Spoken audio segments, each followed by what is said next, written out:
Hi. I watched Six Underground on a whim, and now I am a pit of resentment and regret. Let's talk about that and make it worthwhile, shall we?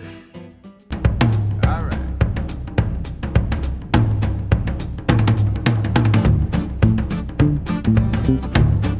Six Underground is a waste of time garbage smoothie that feels like Michael Bay watched Ocean's 13, Ghost Protocol, and Skyfall, then received a sticky note saying like, yeah, Ryan Reynolds does the action. He does that, right? I only watched this film because I liked two of the actors. The trailer looked entertaining, I guess. And I'd actively forgotten that I'd seen Teenage Mutant Ninja Turtles and figured I needed to actually see a Michael Bay movie if I was going to be allowed to keep dumping on him.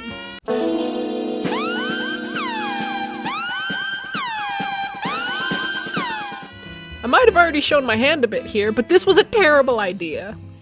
The movie follows Ryan Reynolds and his vigilante ragtag rodeo as they try to throw a coup in an unstable, indeterminate, but deeply oppressed Middle Eastern country. To do this, they have to fake their deaths to do what no living person can, thus becoming Six Underground. Is that a pun? Is that considered a pun? I get it, because their death, is it... Whatever, it's dumb. First off, the movie can't figure out if it wants Ryan Reynolds the actor man or Ryan Reynolds. In the first act, his cruelty goes completely unpunished. But in the fifth, justice. Always justice. I wasn't sure it would work. I mean, I wasn't sure. I had a suspicion, but this is all so f***ing dangerous. And you know what? I'll be honest. I enjoy his sense of humor, and I think he's just a funny person in real life, in addition to being an unironically good straight man. Please, cherries on top, marry me? Okay, I don't appreciate the sarcasm, but I'll do it. See you at the airport tomorrow. Good.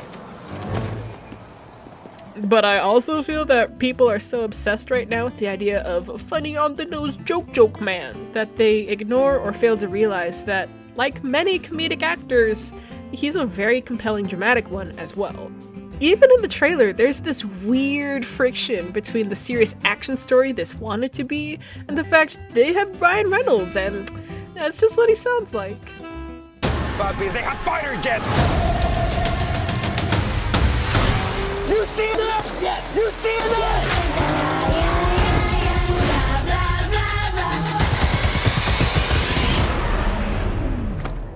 Sorry for yelling. Half the movie he's giving a serious, moody monologue about the failure of institutions and human greed. On the other half, he's doing a slapstick routine with a freshly liberated eyeball that didn't need to be cut out in the first place. I watched that and didn't turn it off. What's wrong with me? To be clear, I don't blame Ryan in this situation. I just think Michael Bay gave him horrible direction and an atrocious character to play. So, bad on him for taking the job, I guess. The dissonance carries throughout the whole movie, and I think I'm now motion sick from the flip-flopping of the movie's tone. You can have jokes about butts and titties, but maybe don't sandwich that with overthrowing a dictator, like... It's a simple snatch and grab, minus the word simple, because it's not, and minus the word snatch. Snatch? Snatch. Snatch? Snatch. Snatch what? Minus the word snatch and grab because they mean the same thing. Snatch? Snatch. Stop saying that. People might think you don't take this seriously or something. Dave Franco can make all the sophomore jokes he wants. Is the David the one with the really small... Yep, that's it. You want to get out and compare, or should we maybe think about going? Nah, I'm good. Let's go. But, you know, they can't be the bookend of his sudden, tragic, and accidental death. Another huge issue is that the premise is... fine, I guess. Like, it's a premise. But the execution's dumb. It's dumb. It's just dumb. Considering that Ryan, called One here, is literally just a rich guy sans comic book gimmick, there's no real reason for any of these people to follow him. The three are firmly established in their careers and can do fine on their own. But, you know, those working for government agencies can't alley you off the radar with a suspicious death. Like, she's in the CIA. That's literally the kind of thing they look into. Also, their stated goal is to improve the quality of life, but you know what? I'm leery of the Super Friends shaping geopolitics with their hot little hands just because they think the leader's bad. Obviously, the movie affirms that he's bad, bad, super bad, evil bad, grimdark bad because our leads, or more specifically, Ryan Reynolds, can't be wrong. Target number 1. This prick. I need men like you. Like you, but not you.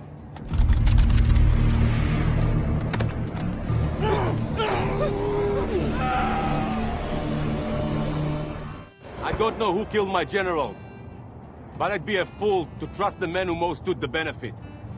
But when independent foreign groups try to assassinate world leaders, that is called a terrorism, and you should not do it. Also, the premise has an offensively hoorah Americana arrogance about it, assuming that just because the dictator's brother believes in democracy, it makes him a good leader and a viable candidate to take over the throne.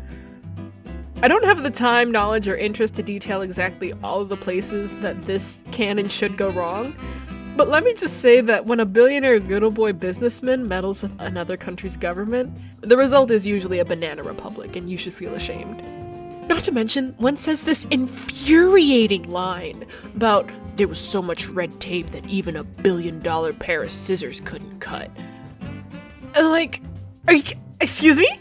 That's exactly what a $1 billion pair of scissors is for. Like, that's it. That is the sole purpose. We have Elon Warbucks out here colonizing another planet, and we're just down to clown because he's the South African Richie Rich.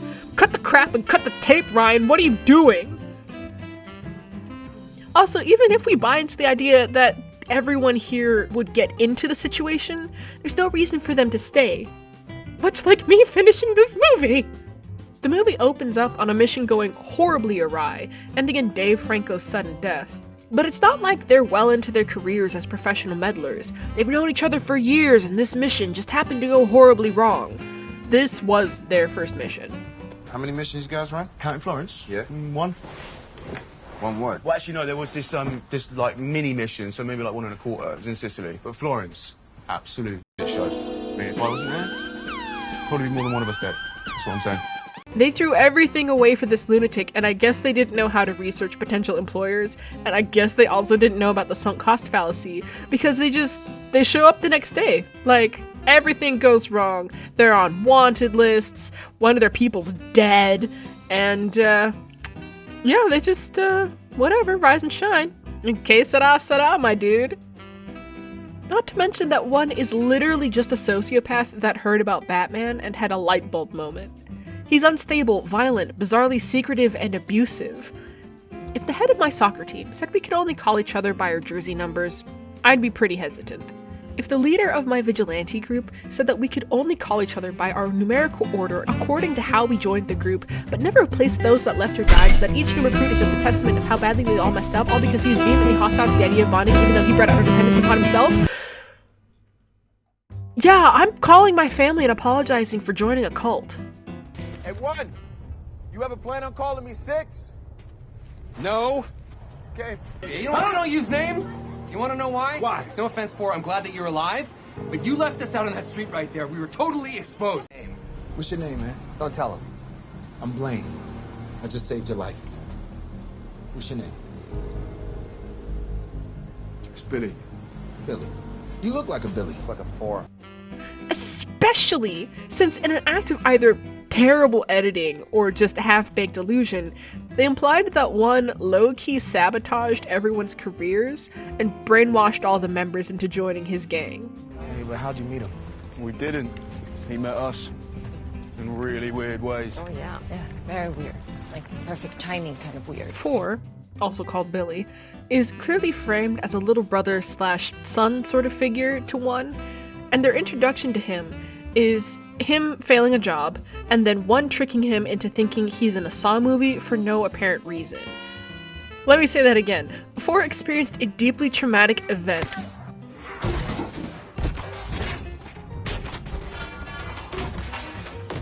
where he thinks he's either going to die or go to prison, and 1 thinks, you know what? While I've got him, let's make him think I'm going to murder him horribly for no reason. That'll be sick. you're making a mistake to do this. I'm a thief.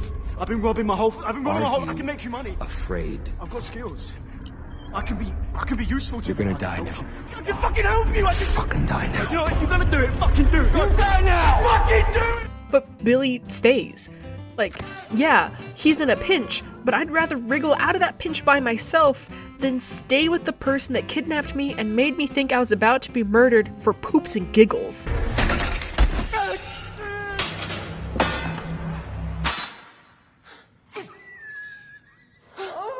You sick fuck! Who fucking does that? You should have seen your face. You sick fuck! It's not fucking funny. It's really funny. Because he secretly wanted to hire me? Why did he do this? This wasn't a test. Why does Billy stay with him? Why does he want one's approval? Let Billy go free! Never mind that refusal to allow them to bond was illustrated by a bafflingly serious death threat when our assassin boy visited his dementing mother. Let me say that again. A hardened assassin visits his mother, who will clearly not remember him, and one not only knows about this, but also follows him, breaks into his car, and was fully prepared to murder him over it, to the point that the seasoned criminal was begging for his life. And then when they go into work next day, it's all good, don't worry about it. He's not afraid of one, they can have some fun back and forth that completely breaks their character. What are you f***ing doing? I was trying to knock him out. No, it's the whole point of the mission. You gotta use your head. No, get up, go. Who wrote this? Who wrote this? Who was paid to write this? I'd like to talk about the other characters, but they were such a baffling combo of flat characterization and inconsistent behavior that, on second thought, wouldn't like talking about this. Let's move on. Oh, and one's half ninja, but they'll never explain that.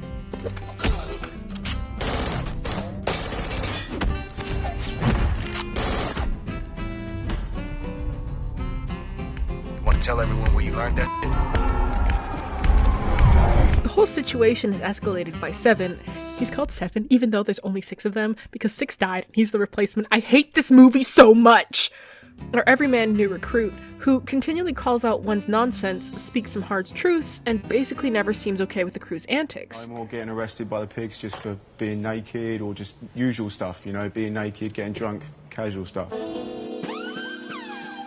He's the audience stand-in, and he stays of what I'm assuming is his own volition, but hates every second of it. I don't know how much you guys know about audience stand-ins, but if he's not okay, we're not okay. And yet we both stayed despite our better judgment. It's on Netflix! I could stop at any time! Also, I super don't get why the rest of the 6 Underground, listen to him. I don't get why they're okay to be like, yeah, we should be called our normal human names, but they're not like, hey, maybe we shouldn't murder people and break the law. Whatever, hierarchy of needs, I guess. This movie has banana balls bonkers ideas that make a cornucopia of red flags if you blink away the explosions from your eyes fast enough.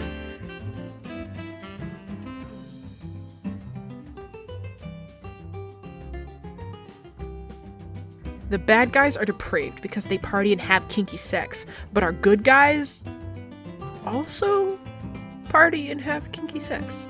But bad dictator man is evil because he ran over civilians. Through that crowd! Through that crowd! But no, wait, no, we just watched them do that at the beginning. Frick. And then it just gets more reductive and insulting from there.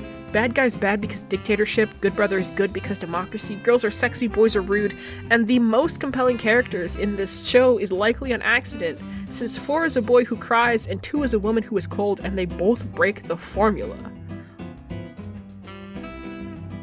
Also legally, the scriptwriters can never write for, and Michael Bay can never direct a person of color ever again. Hands off, that's just me. I would have been the last man standing. I don't have any military background, but I'm like a mother duck. You get in the way of my ducklings? Man, just sit down. Just sit down. You know what the best part about being dead is? No more immigration lines. Don't look at me like that. I'm f***ing American. I'm illegal. I know you're here for diversity points, Michael, but you don't get them. You get anti-points. You did bad. Gosh. The movie also doesn't know how physics works. A diamond necklace can't hold a grown man's weight, especially if he's holding it by his teeth. And a pool can't flood a skyscraper if you shoot it, especially if it's on the outside of the building!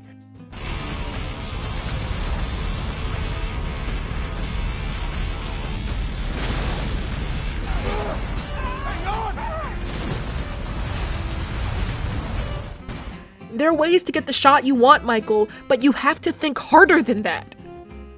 I haven't mentioned it yet, but this movie has horrible, overly obvious music choices that make Suicide Squad look like the peak of subtlety. Harley Quinn.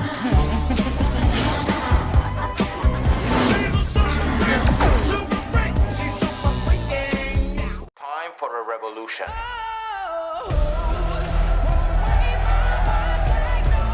Calm down. I do it for the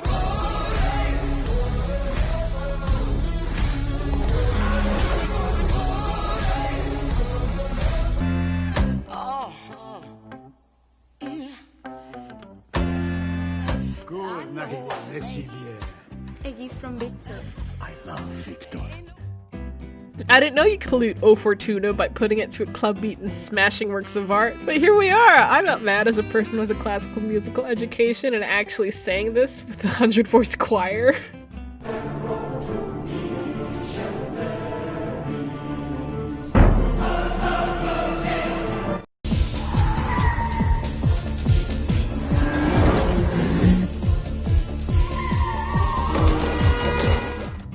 Also, I think your car would have some problems if you drove through multiple marble statues, but what do I know? I'm not directing the dadgum movie. No, there was Apollo and Daphne! I'll admit I did laugh when you had the run do no no no no meme music play over the parkour scene. A coup. Exchanging my brother with me. Run. Because that's peak humor, but I'm like 1000% you didn't intend it to be that way, so. Thesis of this dumb video. Why did I watch this? Better question. Why did I finish? Because I refuse to let such an infuriating piece of light and sound beat me. That's it. Ta-da! That's right, all I have is self-righteous pettiness on my side. But like, I don't think I'm wrong in any of my assessments here. The movie's needlessly violent because it's a gross power fantasy with no audience safe word. I only laughed at like 2 of the jokes, and I'm pretty sure they were ad-libbed by the actors. Hey! Oh, now what? Do you have rabies? No. You have rabies? What? What? What the f is wrong with you? He was escaping. And why do you think he might want to get away from you? And Michael Bay doesn't tell a story so much as scribble down a few dozen sick tricks, dump them in a hat, pull them out one by one, then come up with some thin veneer for why they happened and how we get to the next one. And yeah, I super know he didn't write this script. I did some shred of homework on this, but there's no connective tissue in any of the things I'm seeing. There's no sense that he knows where he's going, even 2 minutes out of the scene we're watching now, and that makes him a bad director, friends. You can't just blow your budget on set pieces and think I'll be happy, Michael. You have to put in some modicum of work. You can't just scribble out a script writer guy, because there's going to be some idiot like me watching that enjoys plot. It's not even that I don't like this type of high-octane action movie. I made a 45-minute video about how much I love Guy Ritchie, of all people. This movie's just bad. It's very bad. It's bad. I watched a bad movie. Congrats me! The end result is I think Michael Bay likes people being flipped over the front of cars more than he likes them being happy. And as a filmmaker, he has all the subtlety and sensitivity of a weed eater to the face. I deeply regret saying that out loud, because he might try that next time. In brief, I hope the money was good. Get your coin, you guys. I could certainly never get those 2 hours back. Whoopee!